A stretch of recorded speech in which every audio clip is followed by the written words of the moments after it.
Hey, welcome. The podcast version of the mystical fantasy folklore about me, Dr. Apples. That's right, me. What are you doing? I'm podcasting. No, you're not. Yes. No, you're not. Yes. No. Yes. No. Yes. No, you're not. Oh, yes, I am. No. No. No. Give it. You give it. You yeah. give it. Give it. Fine. You podcast then. I'll go check on my cold pressed juice. Enjoy the show.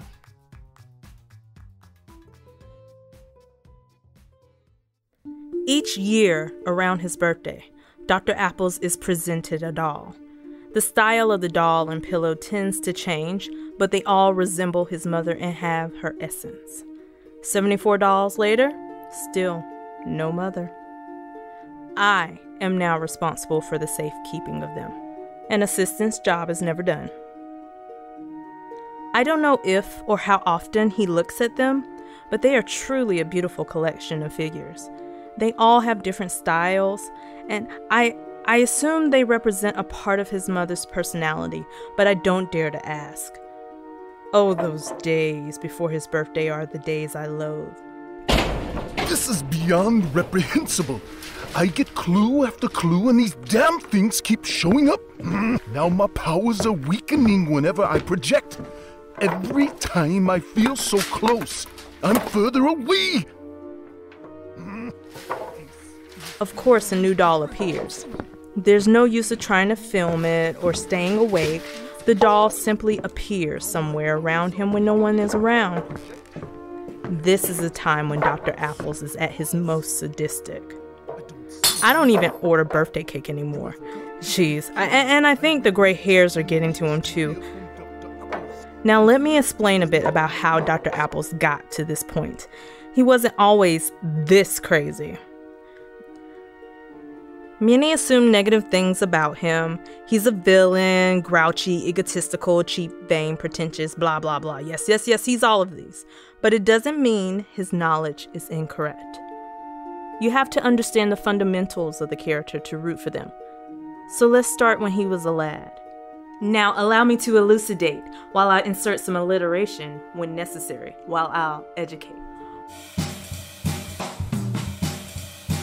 Born in New Orleans, Louisiana on October 31st, 1928, Dr. Apples was an observant, stoic, yet happy lad.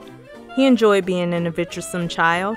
His fondest memories involved him playing with wooden trains, napping while his mother made potions, and playing with his pet piggy bank. He never outgrew the piggy bank thing. He was raised by his mother and wasn't acquainted with his father, for reasons understood by all parties. Although intriguing is not the basis for this tale. Rumors went around about how he was some sort of a demon or voodoo sorcerer, as the locals called it. The stories varied from person to person. People were afraid to bring up the topic for fear that his father might come and get him. They were simple like that back then, forgive them. The black folks there may have been manumitted physically, but not mentally. Plus, bring his daddy up and it gets back to his mama, Miss BaRule, and that would mean you would no longer need her services. She was a stylish one, that Miss BaRule. It was something which rubbed off on Dr. Apples, but not in the beginning. Brows bumped together in a scowl. His frown touched the earth, but those big brown eyes were so cute staring at his mother when he wore his first suit. He clenched his fist in distaste. She noticed and made no reaction to the pout. She kissed his heated forehead. Her touches were euphoric anointings from cherubs. Ah, je t'aime, ma pomme. Je t'aime. Her almond skin naturally glowed. His face remained the same. Es-tu mon vieil homme en colère? She bent down and made direct eye contact with him. Her dark hair, soft as baby's lamb, hit his face for a moment. She kissed his cheek. Monsieur Pomme. He stared intensely, trying to fight her joke. I'm not an old man, Mama. He thought. I do look old. I'm an old apple. He cracked. Soon, her giggles became his giggles. Her laughter was peace to his soul. He never admitted it, but eventually he liked dressing up.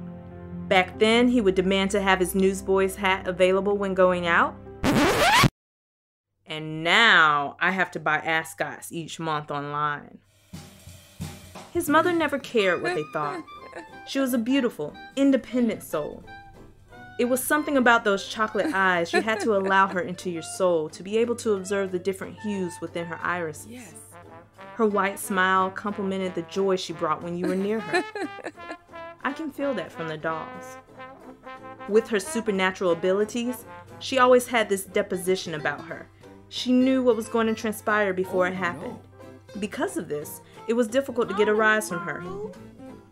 She was into hoodoo, not voodoo, and helping aid those who were open to consulting with her during her daily walks. That was a 5-mile walk within town with stops in between. She walked with a velvet leather doctor handbag that kept her potions. Expensive accessory, but she wasn't concerned. The locals ostracized her because she didn't talk like them, but still showed respect in her presence. Although she knew what they said about her behind her back, she was benefiting financially, charging the locals thrice the amount to heal, prevent, and treat illnesses like smallpox, malaria, cholera, and other illnesses the local doctors couldn't rectify. These were illnesses that were eradicated up north, but not down here. The doctors were palliative, but none as powerful as Miss BaRule. Thank you so much. Her services were welcomed, but only discreetly.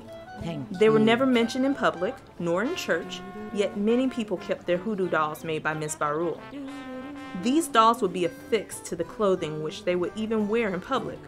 No one spoke about their protective gree-gree, but chose to go about their everyday lives ignoring where the sympathetic magic came from. Miss BaRule was okay with this arrangement. The locals found her and Dr. Apples abstruse, so no one bothered to befriend them. She enjoyed her privacy. He gave her time to write.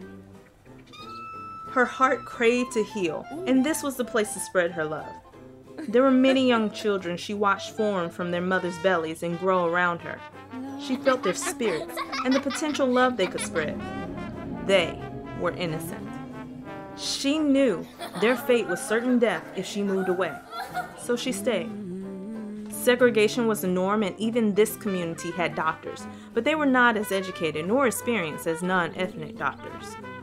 Miss BaRule stayed for the kids around her and her son. She knew New Orleans was a safe enough haven, and she had the reputation, resources, and connections here to raise Dr. Apples into a fine young man. His mother was fully aware he had supernatural gifts within him, but wanted him to be patient and let the gifts occur naturally. Patience from Dr. Apples. Oh man, now that's a learning curve we're still working on today. Anywho, lying on the comfy sofa with bright focused eyes, a 10-year-old Dr. Apples watched his mother conjure spells and create potions to heal the ignorant locals. He took in as much knowledge as possible. He knew back then there was a need for magic in this simple world. Whether considered good or bad, it was all necessary. As spooked as many of the locals were about castings, conjurings, and spells, they welcomed any form of the craft when the prayers and medicines from doctors didn't work. The locals, self-righteous with particular religious perspectives, when faced with following their good teachings of the church versus results, religion wasn't really that convenient. During this time, many black folks were still trying to grasp the concept of having freedom in the South. Going to church was a norm. It was expected. Go pray. Still, judging Miss BaRule for not attending services was top on the list. You need to go to church. How simple-minded. Instinctively, Dr. Apples kept to himself. He saw nothing in common with the locals. His mother nudged him to socialize a bit. Even though she didn't, she wanted something different for him. It would allow him to become more open to others than just her. Who knows, the locals may surprise him. I mean, maybe Dr. Apples should cave in. If so, what could he learn from them? Are the locals just misunderstood, ignorant, or are they secretly dangerous?